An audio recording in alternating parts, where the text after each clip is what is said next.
नमस्कार बच्चों, ज्ञानदायिनी में मैं सरोज सांगवान आपका स्वागत करती हूँ। आज की संस्कृत कक्षा में हम 7वीं कक्षा की पाठ्य पुस्तक रुचिरा भाग 2 के पाठ 4 का अध्ययन करेंगे। पाठ का नाम है हास्य बाल कवि सम्मेलनम, यानी हास्य बाल कवि सम्मेलन। ये एक कवि सम्मेलन है और इसमें बच्चे कवि बने हुए हैं और ये इसमें हंसी की कविताएं सुनाई जाएंगी, जिससे लोगों का, श्रोताओं का या ऑडियंस का खूब मनोरंजन हो, वो खूब हंसे। तो पाठ को शुरू करते हैं। विविध वेशभूषाधारिणः चत्वारः बालकवयः मंचस्य उपरि उपविष्टाः सन्ति। विविध वेशभूषाधारिणः, अनेक प्रकार के, विविध यानी अनेक प्रकार के, वेशभूषाधारिणः अनेक प्रकार के वेशभूषा यानी जो उनकी ड्रेस है। वेशभूषा क्या होती है? ड्रेस। धारिणः पहने हुए, चत्वार है 4, बाल कवय है बाल कवि।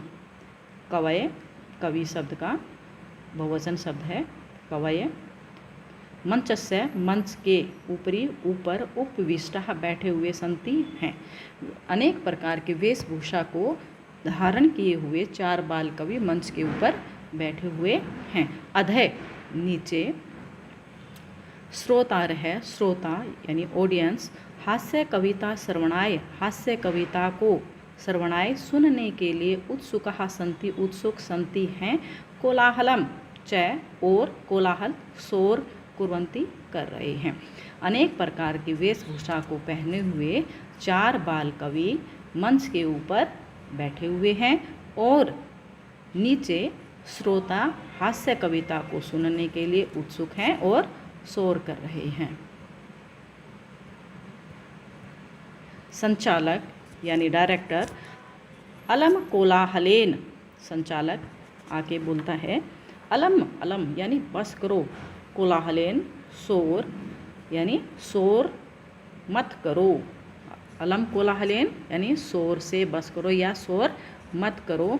अध्य आज, परम हर्षस्य अवसर है, परम यानी बहुत ही अधिक, हर्ष का, खुशी का अवसर है। यत कि अस्मिन इस कवि सम्मेलने, कवि सम्मेलन में, काव्य हंतार है, काव्य का नाश करने वाले, काव्य को की हत्या करने वाले, कालयापकाश्च और काल यानी समय का, समय को बर्बाद करने वाले, भारतस्य भारत के, हास्य कवि धुरंधरा, हास्य कविता के धुरंधर यानी बहुत अधिक, जो जिसमें हास्य कविता को सुनाने में जो प्रवीण हैं, हास्य कविता के धुरंधर कवि समागतः आए हुए हैं। यानी ये कवि हास्य कवि सम्मेलन है और इसमें लोगों को खूब हंसी आए, इसलिए इसमें कवि के जो पर्यायवाची शब्द हैं वो भी ऐसे शब्द दिए गए हैं जिनसे लोगों को खूब हंसी आए। यानी कविता का नाश करने वाले कवि, काव्य हंतारे क्या होता है? कविता का नाश करने वाले, काव्य की हत्या करने वाले, कालयापकाश यानी समय को बर्बाद करने वाले भारत के हास्य कविता के धुरंधर आए हुए हैं। एही आओ करतल ध्वनिनः, तालियों की आवाज़ से, वयम हम सब, एतेषां स्वागतम कुर्मः, इन सब का स्वागत करें। आओ तालियों की आवाज़ से हम इनका स्वागत करें। यही आओ करतल ध्वनिना, तालियों की आवाज़ से हम, एतेषां इनका स्वागतम कुर्मः स्वागत करते हैं। गजाधर है, सर्वेभ्यो अरसिक्योभ्यो नमो नमः। सर्वेभ्यो सभी, अरसिक्योभ्यो सभी अरसिकों का, नमः नमः नमस्कार करता हूँ सभी अरसिकों को, बारंबार नमो नमः यानी बारंबार नमस्कार। इसमें अरसिक किस लिए? रसिक क्या होता है? जिनको, जो कविता में आनंद ले, और अरसिक क्या होता है? जो कविता में आनंद न ले। यानी जो यहाँ पर आए हुए हैं वो इस तरह की कविता सुनाने वाले हैं कि लोगों को हंसी आए, उससे कविता का कोई लेना देना नहीं है। वो कुछ भी मतलब ऐसा ही कुछ बोलेंगे और जिससे लोगों को खूब हंसी आए। तो सर्वेभ्यो अरसिक्योभ्यो, तो सभी अरसिकों को, यानी जो रसिक नहीं है अरसिकों को, नमो नमः नमस्कार प्रथमं तावद अहम आधुनिक वैद्यम, प्रथमम सबसे पहले, अहम में आधुनिकम आधुनिक यानी आज के, वैद्यम डॉक्टर, वैद्यम क्या होता है डॉक्टर, उद्देश्यम को उद्देश्य करके यानी डॉक्टर का को उद्देश्य करके, सवकीयम अपनी काव्यम श्राव्यामि मैं अपनी कविता को सुनाता हूँ। सबसे पहले प्रथमम तावद अहम आधुनिकम वैद्यम, प्रथमम सबसे पहले, तावद अहम मैं, आधुनिकम वैद्यम आधुनिक वैद्य को, उद्देश्य करके, सौक्यम अपनी काव्यम श्राव्यामि यानी आधुनिक आज के डॉक्टर के ऊपर मैं अपनी कविता को सुनाता हूँ। वैद्यराज, हे वैद्यराज, नमस्तुभ्यम नमस्कार है तुम्हें, नमस्कार है, यमराज सहोदर यमराज के भाई, यमस्तु हरति प्राणान वैद्य प्राणान धनानि च, हे वैद्यराज, यमराज सहोदर यमराज के भाई, डॉक्टर को यहाँ पर यमराज का भाई कहा गया है।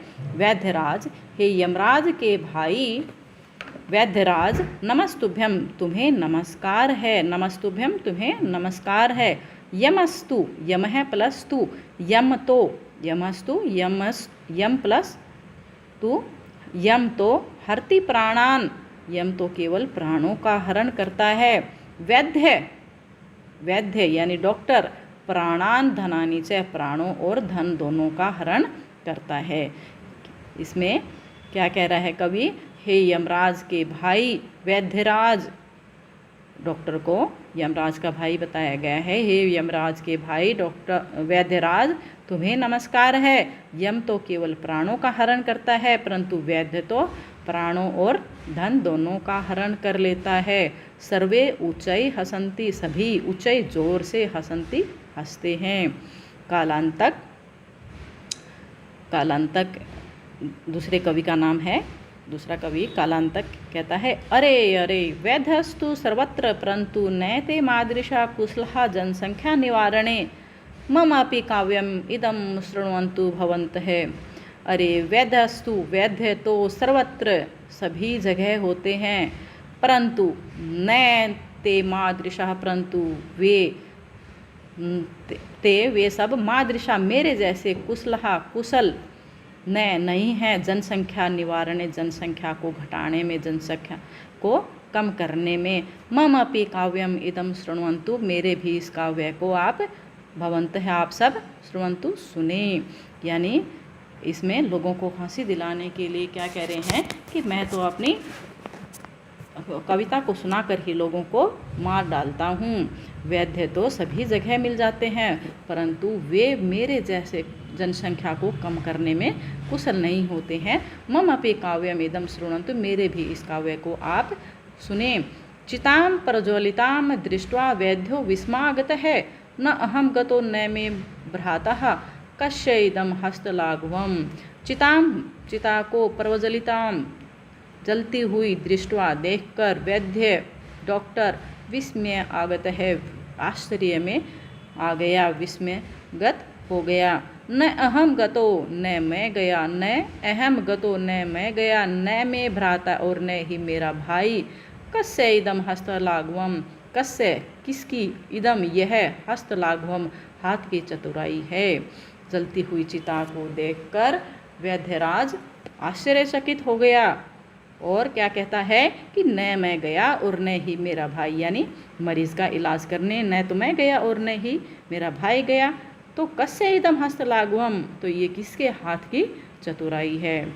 ये छिपे हुए शब्दों में क्या कह रहा है कि मैं वो जो मरा था वो मेरी कविता सुनकर ही मर गया। तो डॉक्टर भी उस जलती हुई चिता को देखकर विस्मय में आ गया और कहता है कि न मैं गया न मेरा भाई गया, तो ये किसके हाथ की चतुराई है। सर्वे पुनः हसंती, सभी फिर से हसंती हंसते हैं। तुंदिल तुंदस्य ऊपरी हस्तम आवर्तयन, तुंदस्य तोंद के ऊपर, हस्तम हाथ को, आवर्तयन फेरते हुए, हाथ को फेरते हुए, तुंदिलो अहम मैं तुंदिल हूँ, हे मैं तुंदिल हूँ।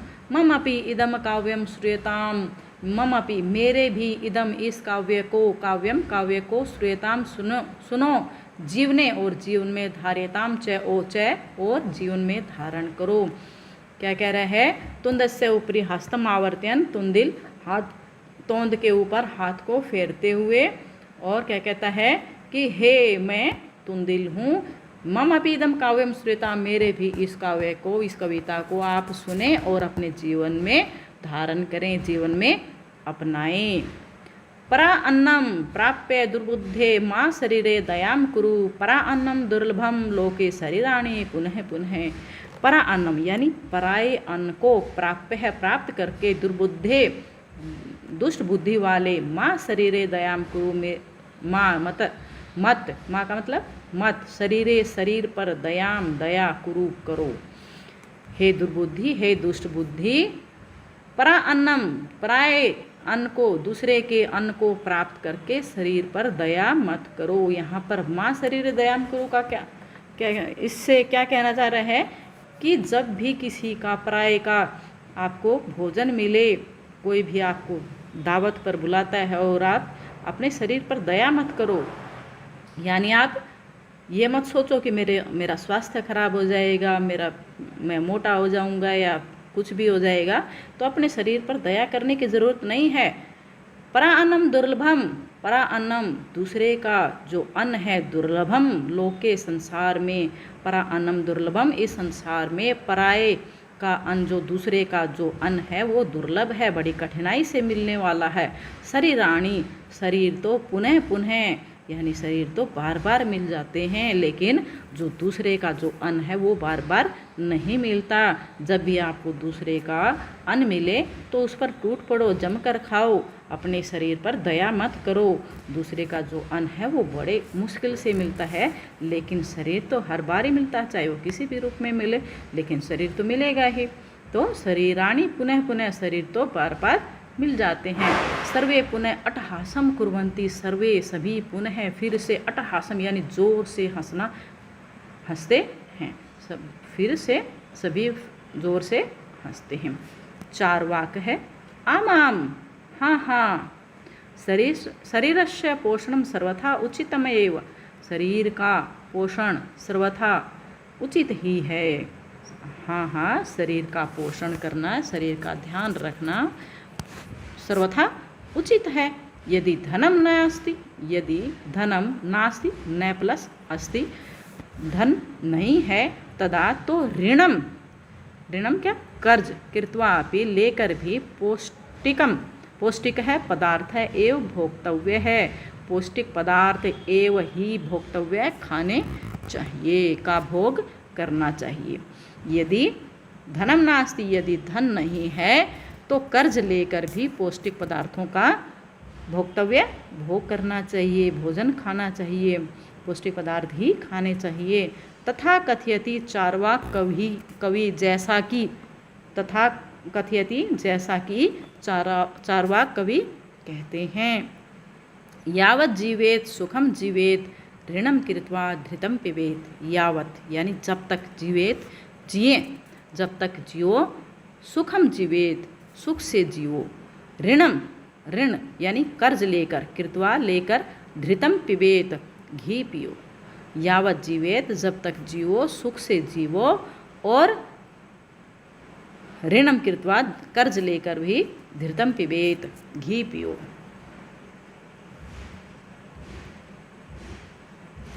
श्रोता है बीच में ही बोल देता है, श्रोता यानी ऑडियंस, सुनने वाला। त्रही ऋणस्य प्रत्यर्पणम कथम, त्रही तो ऋणस्य ऋण का, कर्ज का, प्रत्यर्पण कथम तो फिर कर्ज को वापस कैसे किया जाए। त्रही तो ऋणस्य प्रत्यर्पणम तो ऋण को वापस कैसे करें, ऋण को, कर्ज को कैसे वापस लौटाया जाए। 4 वाक्य है। 4 वाक्य कहता है, श्रूयताम मम अवशिष्टम काव्यम, श्रूयताम मेरी बची हुई, अवशिष्ट बची हुई, काव्यम काव्य को सुनो, मेरे बची हुई यानी शेष कविता को भी सुनिए। धृतम पित्वा श्रमम कृत्वा ऋणम प्रत्यर्पयेत जनः, धृतम पीत्वा घी पीकर श्रमम मेहनत करके श्रमम कृत्वा श्रम करके ऋणम प्रत्यर्पयेत को धन को ऋण को कर्ज को लौटा दे। जन है मनुष्य, क्या है घी पीकर परिश्रम करके, जन है मानव कर्ज को वापिस मनुष्य को कर्ज को वापिस करना चाहिए। धृतम पीत्वा घी पीकर श्रमम कृत्वा परिश्रम करके जन है मनुष्य को कर्ज ऋण अर्पयेत वापिस करना चाहिए। काव्य पाठ श्रवणेन काव्य पाठ को सुनने से प्रेरित हुआ एक है बालको अपि एक बालक भी आशु कविताम रचयति आशु कविता को बनाता है। आशु कविता क्या होती है? जो उसी समय बनाई जाए, तुरंत जो कविता को रचता है, एट ए टाइम उसी समय जो कविता लिखी जाती होती है आशु कविता। तो काव्य पाठ को सुनने से प्रेरित हुआ एक बालक भी आशु कविता की रचना करता है और हासपूर्वकम श्राव्यति और हंसते हुए श्राव्यति सुनाता है। बालक है श्रूयताम भो हे श्रूयताम सुनो सुनिए मम अपि काव्यम मेरे भी कविता को सुनिए, मेरे भी काव्य को सुनिए। गजाधरम कविम च एव तुंदिलम भोज्य लोलुपम कालांतकम तथा वैद्य चार्वाक च नमाम्यहम। कवि गजधर और भोजन के लालची तुंदिल, कालांतक जैसे वैद्य, कालांतकम तथा वैद्य कालांतक जैसे वैद्य और चारवाक को मैं नमस्कार करता हूँ, मैं प्रणाम करता हूँ। क्या कह रहे हैं? गजधरम कवि च एव गजधर जैसे कवि और चय और तुंदिल भोज्य लोलुपम और भोजन के लालची तुंदिल, कालांतक तथा वैद्यम और कालांतक जैसे वैद्य को और चारवाक को मैं प्रणाम करता हूँ। काव्यम श्रावयित्वा हा हा इति कृत्वा हसन्ति। काव्य को सुनाकर हा हा हा इति कृत्वा हंसते, ऐसा जोर से वो हंसता है। अन्य च अपि हसन्ति और अन्य भी हंसते हैं। सर्वे गृहम गच्छन्ति और सभी अपने घर जाते हैं। सर्वे गृहम गच्छन्ति सभी घर जाते हैं। तो ये था आपका पाठ हास्य बाल कवि सम्मेलनम। ये इस पाठ से संबंधित शब्दार्थ हैं, इनको भी आप अच्छी प्रकार से याद कर लें। आशा करती हूँ ये पाठ आपको अच्छे से समझ में आ गया होगा। यदि वीडियो पसंद आई तो आप प्लीज़ लाइक कर दें और चैनल को भी सब्सक्राइब कर दें। धन्यवाद।